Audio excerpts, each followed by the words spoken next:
What's up guys, it's Reese. So currently I'm at a job site we're packing out on today, but this is actually a 55 and up development located in Northwest Georgia, right off Lake Lanier. And we were originally contracted to fix a lot of the erosion control and best management practices that are currently installed on the job. And I just want to go a little bit over how we charge for that and a little bit about what we did, how we did it, problems we ran into, and other things that just kind of came up that we were able to help with. And so hope this helps. And if y'all do this kind of work or are interested in more of this kind of work, just let me know and I'll make some more videos like this. Hope you enjoy it. So we originally heard about this job as a referral from an individual we worked with a lot that does NPDES monitoring, which is basically soil and sediment monitoring that tracks the amount of turbid water that leaves a job site. And it's very common on larger job sites to have that legally enforced to collect that kind of data. And so that guy that we worked with before, he was doing that kind of thing on this site and told the developer about us, where he was getting really bad readings. He knew it was out of compliance, and he recommended us to come out and fix some of these issues. And so this job site is one that it's like I said, a 55 and up community development, but there was a grading contractor that had come in and done most of the work, at least for the first phase, which is what you can see on camera. And after that, it got finished, and then they had some issues, and then he was fired, and it kind of sat idle for a little while. I don't know how long, probably somewhere to the tune of 4 to 6 months, but all of the BMPs had never been maintained. The BMPs being the best management practices, so all the check dams, silt fence, all that kind of thing, and none of it had been maintained. And so all of the check dams were full of sediment, they were full of mud, and there was a bunch of other things on the job site, like there was a sewer manhole that was full of water as an issue. It was capped at the city sewer main, but there was water getting in from somewhere, and it was basically full of water. So a 25-foot deep sewer manhole, sanitary sewer manhole, full of water, bad stuff. There was a road that was flooding. It hadn't been developed all the way, but at the same time, you can't have a road full of water. And so we had to kind of pop that zit. But the check dams are the main thing according to the inspectors. And so getting those cleaned out, we did end up doing those. We did the water issue in the sanitary sewer manhole, installed a bunch of other silt fence and just a couple other small things, pumping water down. But specifically the check dams were the biggest item, the single light item. I don't remember how many check dams there was, probably to the tune of 50 or 60 that we ended up touching. But as you can see, crews ended up scooping all that sediment out, and it was super, super soupy, super wet. And so you can see the skid steer bucket jiggling around. We were transporting all of that back to an approved stockpile at the back of the job. And again, we just got it approved by him. You know, I think it's an assumption sometimes that everybody wants it hauled off, as expensive as it is.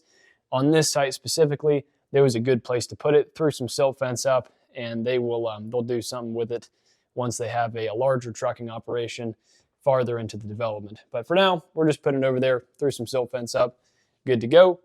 And then they also needed these check dams altered. So originally they were installed improperly. They weren't super far off, but they were, not perfect. They were a little too high in the middle. The sides didn't come up far enough, which resulted in some blowouts. And then they also didn't have any fabric or a fabric apron on the back of it. And so just so, you need to have that stuff underneath there so it doesn't wash out underneath the rock. And then also on the back side, you need that apron, the part that extends behind it, just to make sure when it's cresting them in big rain events, it's not going to be blowing out the back side of the dam, hitting the dirt so hard. It's a really cheap way to go a long ways in terms of preventing washout. But on the other side of the job site, we did scrape out the road, and you can see where it was flooding, and we ended up installing a drop inlet and then tying that into the stormwater system that was existing.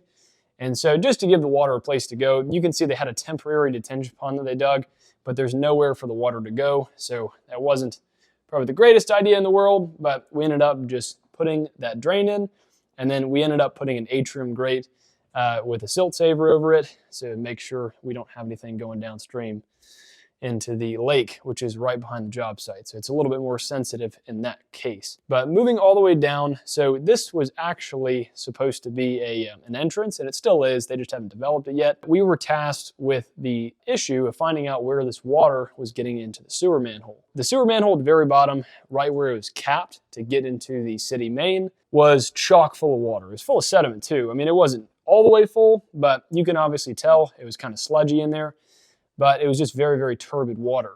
And when I first got there, it was literally water overflowing out of the top of the iron mantle cover, and it was really, really bad. So very big issue with the city. Obviously, it would have to get fixed before the development would go live, but it's still an issue right now that they were getting cited for. And so what we ended up doing, we ended up pumping the water down, so stuck a 3-inch line pump in there, and then we ended up having to get a submersible pump in there just to get all the way down. And so the 3-inch pump only goes down so far. We got it down, and then for the next few days, I monitored the water level that was getting into it.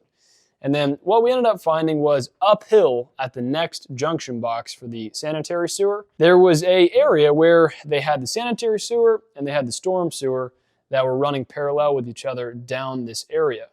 And what we saw was, the atrium grates, which are supposed to protect the sediment from getting into the stormwater system, it was on the wrong side at that junction box. Because keep in mind, the junction box for the storm sewer, junction box for the sanitary sewer are adjacent to each other, but running parallel as far as the pipes. What we ended up looking at was, it's like, man, they have an atrium grate over the area that's supposed to be the sanitary sewer. And so basically what had been happening was all of this water that was washing down to this area was basically getting a head pressure entering into the sanitary sewer system. And so instead of just going to the storm sewer, that was literally like 25 feet away. And so they graded everything down to the sanitary sewer. And so we ended up digging and excavating around this area, took off the atrium grate, and then started digging around it. And it looked like there was an inlet-outlet manhole ring that was over this thing. So I was like, well, that's kind of stupid because it's not storm sewer. It's supposed to be sanitary sewer. So we started going down and going down. It was full of mud. We started digging it out. I was in there with boots, with a shovel trying to get it out. And then we ended up just going around the thing. And then we found out it was a cap, which was just bizarre. And so did a little bit more discovery, a little bit more digging, and we ended up lifting this thing off, all to find that they had just used a bottom section of an inlet-outlet storm sewer manhole ring, and then basically put a piece of plywood over an open sanitary sewer manhole, and then used that upper section as a cap. And it was a terrible seal. It wasn't good. And so all that head pressure from the water building up around there for so long was just getting into this system. And you can see by all the sediment that was on the bottom that it was just not good. It was all getting in there. And that was the major cause of a lot of the sediment that got in there. And so in combination with the water that was cresting at the top of the road up there, and then also the water that was getting in right here, we solved both of those issues, and we'll continue to monitor this. But that is the first step that had to happen to diagnose this problem. Now, groundwater is still a possibility, but it was much cheaper and much more effective to at least solve the obvious problems like this first, before even thinking about digging up any manholes or the pipe itself. And so, is it possible the pipe could be cracked somewhere? Maybe. That's very unlikely. It's a very thick pipe. It's very robust. And the person that was laying it was, contrary to popular belief, actually pretty good. And so it just looks like a mistake that someone made when they were trying to get out and clean up on the job site, maybe an auxiliary crew. We did go down into the manholes in a couple different areas.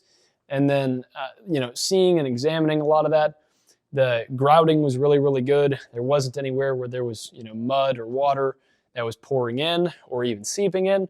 And so the chances of groundwater is pretty unlikely. And so what we ended up doing, just to make sure that we could get something to this customer, that we care, and that if they call us out, we're going to get the problem solved, we ended up writing a report for free outside of our normal daily reports, basically on what our findings were, pictures, and all that kind of stuff. And then finally, as far as charging for this kind of thing, so this specific job we actually do on a day rate.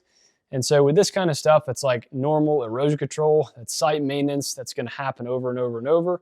We just come up with a day rate that includes the kind of equipment that we have on site. So basically a man-hour rate, and then when I say day rate, it's the combination of the machine, the truck, and then the people that are on site. So we have different rates for basically a foreman or a labor guy, an operator, and then or an owner such as myself.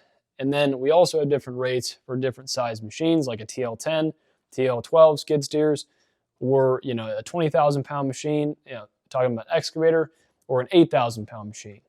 And then we just add up the amount of hours that we had for all of these different things, and then we put that in the invoice. And that's kind of how we charge. But in an effort not to make this video too long, I'm going to end right there. But if you guys have any comments or questions, please put them down below, and I'll do my best to make a video and answer those questions. So hope y'all are great. Hope you're making a bunch of money, and I'll see you in the next one.